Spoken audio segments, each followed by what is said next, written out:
기도 후에 찾아오는 유혹들이 있습니다.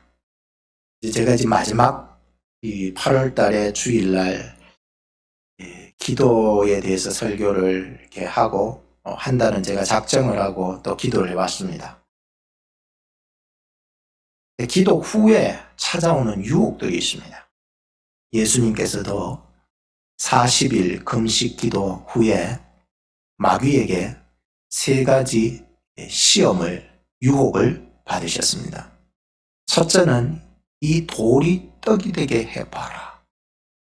둘째는 성전 꼭대기로 데리고 가서는 이곳에서 뛰어내려 봐라.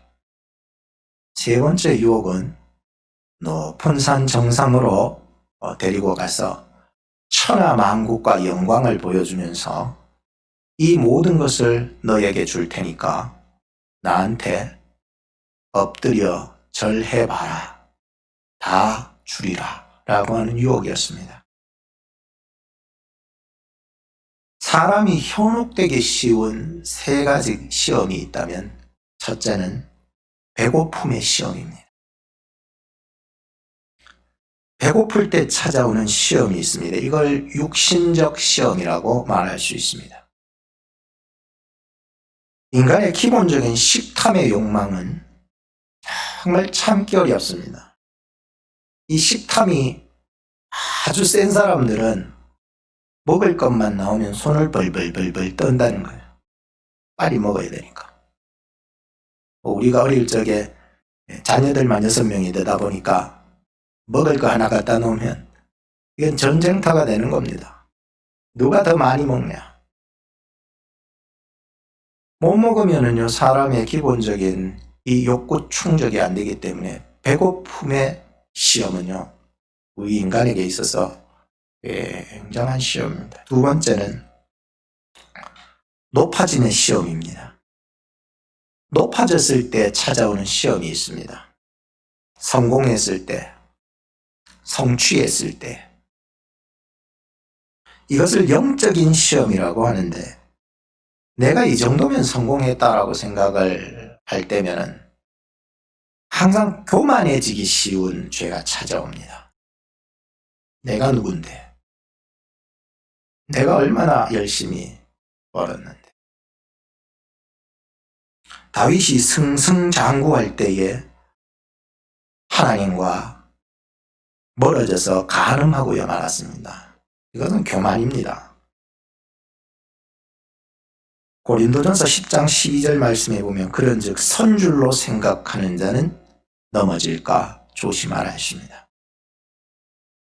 세 번째 시험은 소유의 시험입니다. 더 많이 가지려고 그러고 이미 가졌음에도 충분한데도 더 가지려고 하는 그러한 시험이 우리에게 찾아오고 있습니다. 이걸 세상적인 시험이라고 합니다. 세상에서 이것만 가지면은, 부귀영화만 가지면은, 이건 뭐 세상에 사는 동안에도 뭐 떵떵거리며 사는데 그게 영원한 줄로 착각하기 쉽다는 것입니다. 우리가 천국 갈 때에 그런 거 가지고 가지 않습니다. 내가 의지하고, 내가 떵떵거리고, 내가 힘있게 주장했던 모든 것들 다 놓고 가야 돼. 그날 거기에 갈 때는 오직 예수 그리스도를 믿는 믿음 외에는 갖고 갈 게 없는 것입니다. 정금보다도 귀한 믿음이 여러분들의 것이 되기를 주의 이름으로 축복하는 것입니다. 예수 그리스도 안에서 점점 장성해가고 그날이 가까움을 볼수록 저의 마음속에도 말씀밖에 없는 것을 자꾸만 느끼고 있어요. 마지막 숨지는 그 순간까지 내가 남겨놓은 것, 내가 이루어놓은 것이 무엇일까? 세상 것이 아니라 오직 말씀, 그 말씀을 계속 보고 그 말씀을 의지하며 살아갔던 나의 모습들. 그리고 십자가의 은혜가 아니고서는 살아갈 수가 없습니다. 그래서 날마다 십자가 밑으로 나아가서 주를 구하고 찾고 두드리고 몸부림치며 찾는 것이죠. 그러면 주님의 위로가 막 몰려오는 거예요. 다니엘은 바벨론에 붙잡혀 갔을 때에 그 어린 나이에도 뜻을 정하여 왕의 진미와 포도주를 마시지 않은 것은 자기를 더럽히지 않기 위해서였다. 하나님의 말씀 안에 살아가는 것이 얼마나 자기의 영혼을 살리고 자기 영혼을 정말 위하는 일인지를 다니엘은 극히 어릴 적부터 알아서 우상에게 드려졌던 그런 왕의 진미, 그런 것들이 자기를 더럽게 할까봐 뜻을 정해서 나는 먹지 않겠다고 얘기했었습니다.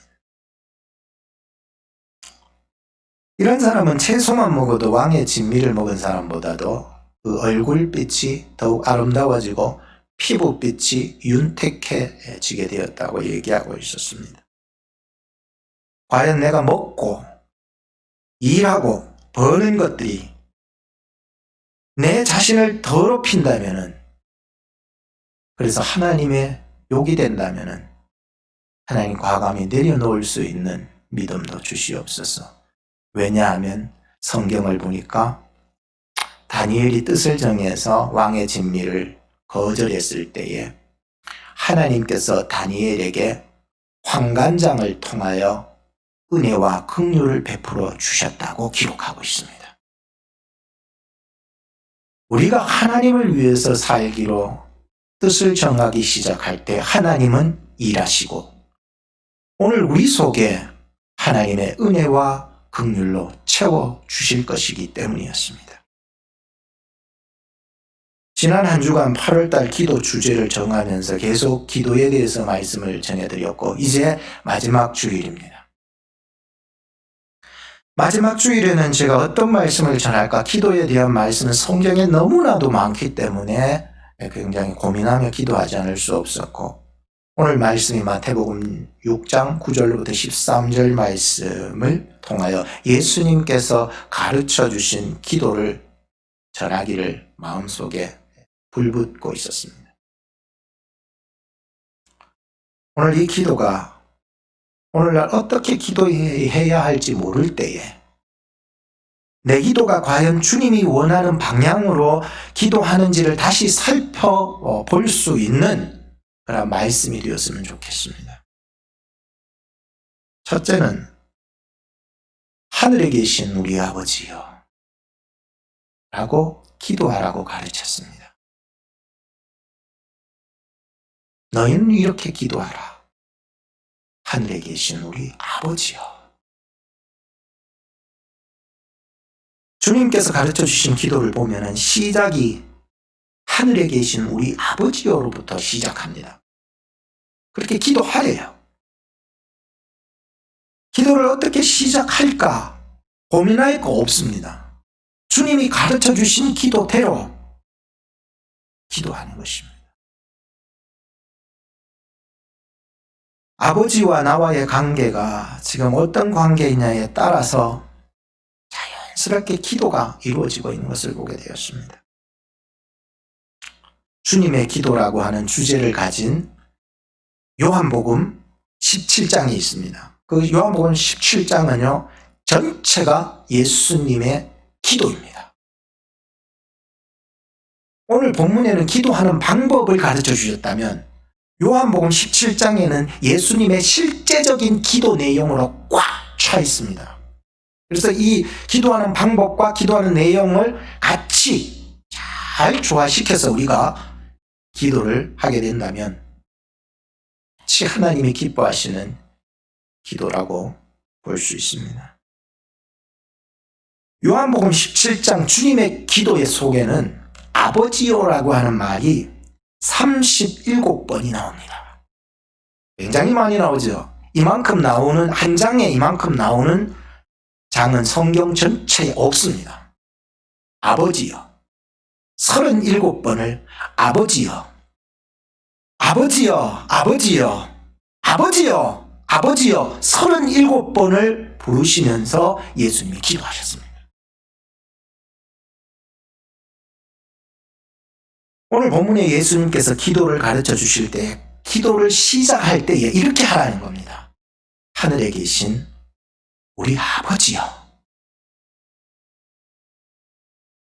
하늘에 계신 우리 아버지여라고 하는 이 말은 우리 아버지가 얼마나 위대하신 아버지이신가를 잘 나타내고 있습니다.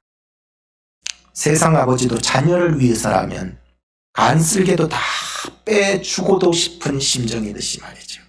하늘에 계신 우리 아버지께서 어떤 분이신가, 나의 인생을요 끝까지 책임져 주시. 세상 아버지도 우리의 인생을 책임져 주시지만 영원히 끝까지는 책임 못 지셔요. 우리 어머니도 똑같으셔요. 내 인생 끝까지 책임 못 지시고 이미 먼저 가셨어요. 그러나 살아계신 우리 하나님 아버지는 끝까지 내 인생을 책임질 수 있는 아버지시더라는 거예요. 얼마나 든든합니까? 나의 인생을요, 나의 고민을요, 나의 연약함과 부족함을요, 누가 제일 잘 아시느냐 하면 어쩔 때는 엄마 아빠도 몰라, 당신도 몰라, 하물며 자식들이 우리의 마음과 고민과 연약함과 무능함을 알아주느냐? 그렇지 않아요. 우리를 정말 알아주시는 분은 하늘에 계신 우리 아버지뿐이시다는 그 말이 바로 하늘, 이 공간의 개념을 뛰어넘은 초월자, 우리의 마음속까지도 오셔서 온 우주 만물까지 통치하시는 그 위대하신 아버지 하나님, 이게 하늘에 계신 우리 아버지라고 고백하게 됩니다. 둘째는 이름이 거룩히 여김을 받으시오며, 성경을 읽다 보면 다니엘뿐만 아니라 세상 속에 하나님의 이름을 드높였던 인물들이 성경 속에 너무 많더라고요. 그 중에 사드락, 메삭, 아벳느고 같은 친구들도요, 7배가 강한 그 풀무불 속에서도 신앙의 정절을 지켜 느부갓네살 왕의 입을 통하여서 하나님을 드높이게 되는, 하나님을 찬양하게 되는, 사드락과 메삭과 아벳느고의 하나님을 찬양하라. 누구라도 그 하나님을 경멸히 여기거나 업신여기면 그 사람을 걸음더미에 죽여버리리라. 대단한 믿음을 지켜갔던 친구들이었습니다.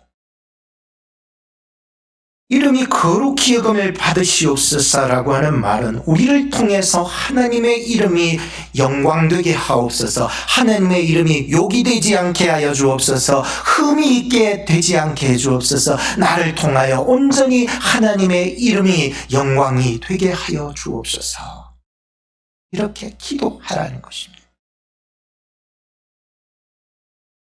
세 번째는 나라의 임하옵시며 뜻이 하늘에서 이룬 것 같이 땅에서도 이루어지리이다. 나라가 임한다는 것은 하나님의 나라가 나에게 찾아와 주시옵소서라고 기도하라는 것입니다. 이성복 목사님께서도 공산당의 그 총뿌리 앞에서도 이 공산당이 총을 들이대며 천국이 어디 있느냐, 천국을 지금 당장 내게 보여보라 라고 얘기했을 때 이성복 목사님은 가슴에 옷구름을 풀어제치며 보라고, 내 가슴이, 내 마음이 천국이다 라고 얘기하셨습니다. 오늘 그의 나라가, 하나님의 나라가, 주의 나라가 나에게 임하여 달라고 기도해야 합니다. 주님, 내 마음속에 주님의 통치가 이루어지게 해 주옵소서. 그게 주님의 나라입니다. 주님, 내 가정이 너무 어렵습니다. 이제 코로나가 되니까 집에 머무른 시간들이 많으니까요, 가정폭력이 많아진대요. 주여, 우리 가정 속에, 우리 성도들 가정 속에 이 어려움 속에서 당한 이 가정 속에 하나님의 통치가 이루어 주시옵소서. 세상은요, 걷잡을 수 없는 지경으로 내리닫고 있어도 천재지변이 언제 어디서 어떻게 닥칠지 모르는 이런 지경이 되어도 우리의 마음이 한순간에 틀어져서 예측할 수 없는 행동이 튀어나가기 시작한다 할지라도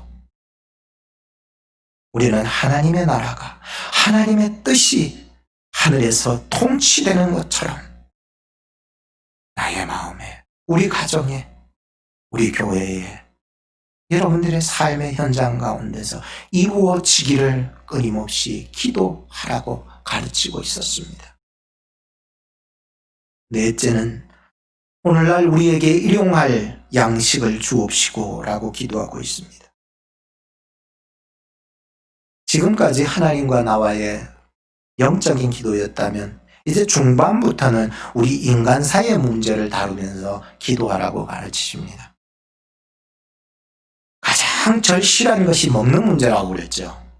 그래서 기도하라는 거예요. 우리에게 일용할 양식을 주옵시고. 잠언서 30장 8, 9절에 보면 나로 가난하게도 마옵시고 부하게도 마옵시고 오직 필요한 양식으로 내게 먹이시옵소서. 혹 내가 배불러서 하나님을 모른다. 여호와가 누구냐 할까 하오며 혹 내가 가난하여 도적질할까 내 하나님의 이름을 욕되게 할까 두려워함이니이다. 여러분, 배부르면 하나님을 더 잘 믿는 줄 알죠? 아니더라고요. 저도 배 터지도록 한번 먹어본 적이 있었어요. 잠만 오더라고요. 더 기도가 안 되는 거예요. 말씀을 더 읽지 못해. 배부르니까. 그렇다고 너무 배가 쫄쫄 굶어가지고 아휴, 하나님 이거 뭐고 필요 없다. 일단 내 목숨부터 살고 보자 해서 도둑질할까 훔쳐버릴까 싶어서 잠언서 기자도 오늘 우리에게 필요할 양식을 달라고, 오늘 이 땅에 정말 이 필요한 양식이 없어서 굶어 죽는 사람도 있잖아요.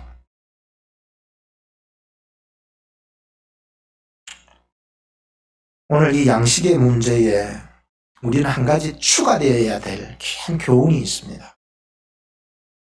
본문 속에는 그저 오늘날 우리에게 일용할 양식을 주옵시고 라고 되어 있지만 원문으로 보면 그냥 일용할 양식이 아니라 일용할 우리들의 양식을 주옵소서라고 기도하라고 되어 있습니다.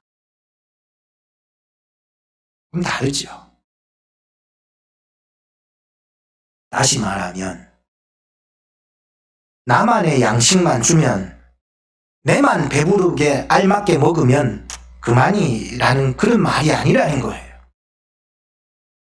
나에게도 이렇게 일용할 양식을 주시듯이 저 사람에게도 이 사람에게도 우리들 누구에게라도 양식 배분에 대한 것은 분량을 똑같이 공평하게 빠지지 않도록 우리에게 분배해 주시기를 기도하라고 가르치시는 것입니다.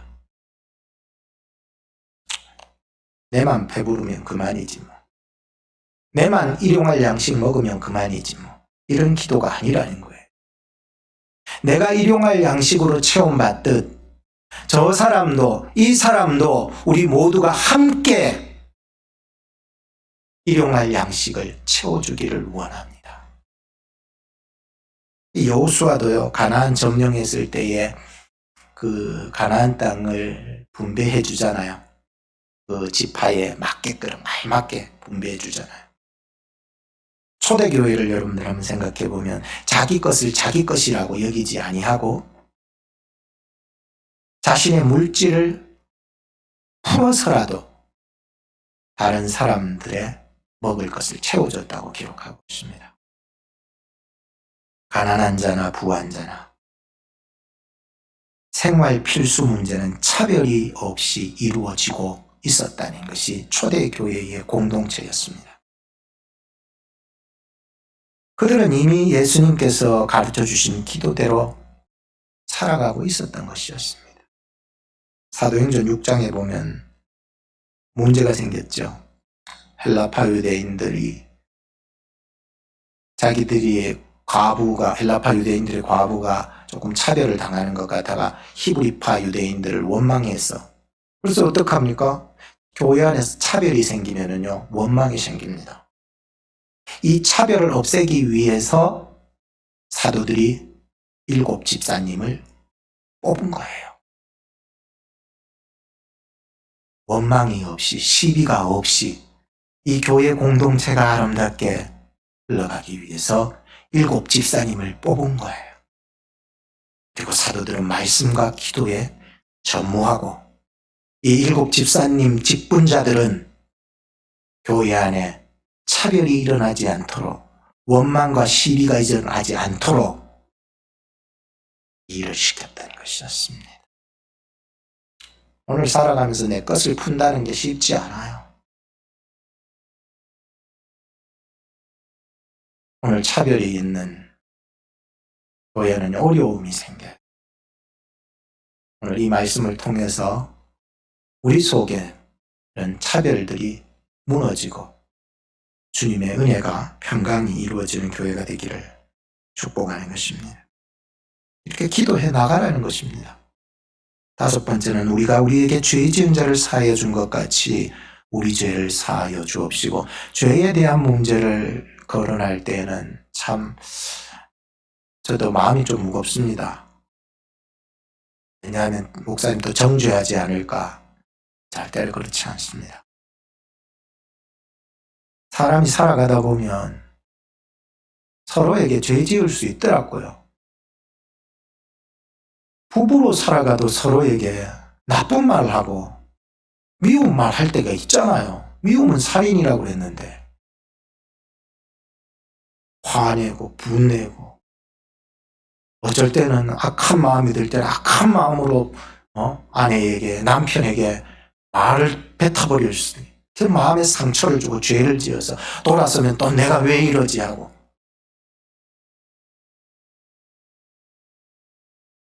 그럴 때에 우리는 사해주는, 용서해주는, 풀어줄 수 있는 은혜가 있기를 기도해 나가야 합니다. 이런 비유가 있어요. 1만 달란트 비유. 아시죠? 너무나도 잘 아는 비유이기 때문에 뭐 더 이상 얘기는 하지 않겠습니다만, 우리는 모두 죄인이었고 죄값을 받아 이 죄값을 치를 만한 능력이 전혀 없었는데 예수 그리스도의 은혜로 죄값을 다 지불받아서 우리는 10,000가지의 은혜를 받은 것입니다. 죄 사함을 받은 이런 10,000가지 은혜를 받은 우리가, 형제들이 죄를 지었을 때에 예수 그리스도의 이름으로 사해 주시고 기도하라는 거예요. 나도 범죄할 때에, 나도 범죄했을 때에 주 안에서 사함 받을 수 있도록 도와주시옵소서. 기도하라는 거예요. 여러분들은 다신 죄를 안 지으십니까? 아닙니다. 천국 갈 때까지, 그 목숨 끊어질 때까지 우리도 모르고 부지 중에 죄를 지을 수 있습니다. 내가 알지 못해서, 내가 너무너무 연약해서 아무리 안 지으려고 해도 안 지을 수 없는 연약함 속에 놓여질 때가 있더라고요. 무의식 가운데에 그냥 액시던트 할 수 있더라고요. 사고예요. 뭐 그렇다고 일부러 막 내가 죄를 지어야 되겠다 싶어서 죄 짓고 용서하라 그래서 용서하고 또 죄 짓고 용서하고 막 이런 게 아니에요. 이건 일부러 하는 거고. 부지 중에 액시던트 됐을 때에 나도 십자가로 용서받은 몸이니만큼 너도 십자가에서 용서받아야 될 사람이기를 기도하셔야 합니다. 왜 나는 저 사람을 풀어주지 못하고 있습니까? 왜 나는 저 사람을 용서하지 못하는 것입니까? 그럴수록 십자가 밑으로 나가서 마지막까지 기도하시기 바랍니다. 우리가 우리에게 죄 지은 자 사하여 준 것 같이 우리 죄를 사하여 주옵시라고 하는 기도는요, 너가 죄 지었으니까 너만 회개하면 그만이라는 말이 절대 아닙니다. 교회 공동체는요, 너가 죄 지었어도 우리가 함께 기도해야 합니다. 이 말이 오늘 이 뜻인 거예요. 남편이 죄 지었다고 남편만 네가 죄졌으니 네만 회개하라고 부인이 그렇게 하면 안 됩니다. 부인이 죄 지었을 때에 당신이 죄 지었다고 부인만 기도하라고 남편이 말했어도 안 되는 것입니다. 한몸 이룬 교회 공동체, 한몸 이룬 부부, 한몸 이룬 가족들은 함께 이 죄에 대해 고통하며 아파하며 함께 기도하라고 얘기하고 있습니다. 여섯 번째는 우리를 시험에 들게 하지 마옵시고 다만 악에서 구하옵소서라고 했습니다.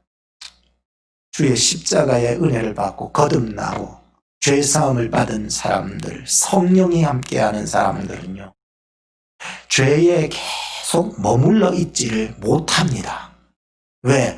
이 양심과 이 마음속에 성령께서 그러하기를 원치 않기 때문이었어요.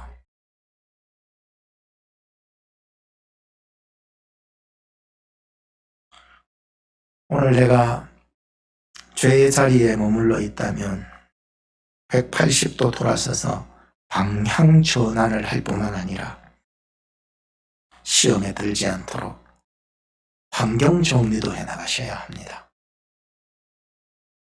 마음의 생각까지도 하나님 앞에 토해내면서 하나님의 도우심을 구하는 기도가 이루어져야 한다는 것입니다. 마지막 일곱 번째, 대개 나라와 근세와 영광이 아버지께 영원히 싸움나이다. 아멘.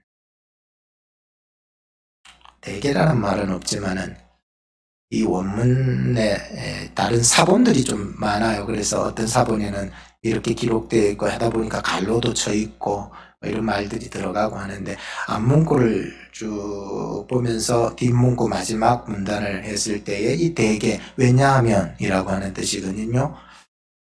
이 말이 거기에 있음으로 말미암아 우리가 이 주기도문에 대한 이해를 더 돕기 때문인 것입니다. 왜 이렇게 주님께서 가르쳐 주신 기도로 기도를 해야 좋으냐? 대개. 왜냐하면. 왜 이렇게 주님이 기도하라 그랬느냐? 대개. 왜냐하면 나라와 건세와 영광이 아버지께 영원히 있기 때문이라는 거예요. 쉽게 말할게요. 하나님께 다 있기 때문이. 먹는 문제 하나님께 있습니다. 성공의 문제 하나님께 있습니다. 소유의 문제 하나님께 있습니다. 사람이 직면한 모든 문제는 하나님께 다 답이 있기 때문이라는 것입니다. 예수님께서 가르쳐주신 방법대로 구한다면 우리 중앙의 공동체는 하나님께서 아름답게 풍성하게 채워주실 줄로 믿습니다. 결론을 짓겠습니다. 이 설교가 좀 길어요. 제가 설교 준비하면서 하나님 이 설교가 긴데 길지 않도록 느껴지게 해주시옵소서. 하품하지 않게 해주시옵소서. 졸지하지 않게 해주시옵소서라고 하는 마음으로 계속 이 말씀을 이렇게 생각했어. 자, 이제 이 말씀을 이제 8월 달에 마지막 여러분들 기도의 주제로 주는 말씀인데, 한 번은 제가 허리가 굉장히 아팠어요. 남을 위해서 기도하다가 이쪽 의자에 앉아가지고 남을 위해서 계속 기도했어요. 전에 저 의자가 이 위에 있었기 때문에. 기도하다가 남을 위해서 기도하는 거예요. 남을 위해서 계속 기도하다 보니까 잠이 들어버렸는데, 이 잠을 깨고 나니까는 허리가 안 아픈 거예요. 허리가 너무, 오른쪽이 너무 아팠는데 허리가 하나도 안 아픈 거예요. 그때 제가요, 참 저 나름대로의 개인적인 체험으로 깨달은 교훈이 하나 있었습니다. 나를 위해서 기도하지 말고 이제 우리를 위해서 기도하는 사람이 되라. 그러면 하나님의 나의 건강의 문제까지도 책임져 주실 것이다라고 나만의 체험의 얘기가 있어요. 어떤 권사님은요, 어떻게 기도해야 될지 모를 때에 그저 주기도문을 자꾸 외워보시라는 목사님의 권유를 따라서 자꾸만 주기도문을 외기 시작했었는데 시시때때로 그렇게 외다 보니까 그 기도가 점점 자기 몸에 스며드는 것을 느낄 수가 있어서 나중에는요, 그 기도의 방법과 방향대로요 기도하는 사람이 되어서 권사님이 되어서 정말 훌륭하게 기도하는 권사님이 되었다는 얘기가 있어요. 저는 이 기도, 이 주님께서 가르쳐 주신 이 기도가 어떻게 이렇게 주님이 이런 기도를 만들어낼 수 있었을까? 제가 하나 깨달았어요. 그건 관계였어요. 예수님과 하나님의 관계. 이것이요, 이런 기도를 만들어내게 되었어요. 오늘도 우리가 하나님을 아버지라고 여러분들을 부르실 때에는 이것에서 틀에 박혀서 주물 외듯이 그렇게 기도하는 것을 뛰어넘어서 이제 정말로 하나님을 아버지라고 부를 수 있는 하나님의 뜻이 나에게 이루어질 수 있기를 기도하며 하나님 나에게도 필요한 양식을 채우듯 주듯이 우리 모두에게도 동일하게 자비를 베풀 수 있도록 도와달라. 내가 죄에 계속 머무르지 않도록 성령의 마음을 주시옵소서라고. 하나님께 다 있습니다. 그분에게는 영원한 것이 있습니다. 우리는요, 다 없습니다. 하나님은 다 있으십니다. 기도하겠습니다. 아버지여, 우리를 사랑하사 예수님을 통하여 구원의 은총을 베풀어 주셔서 감사합니다.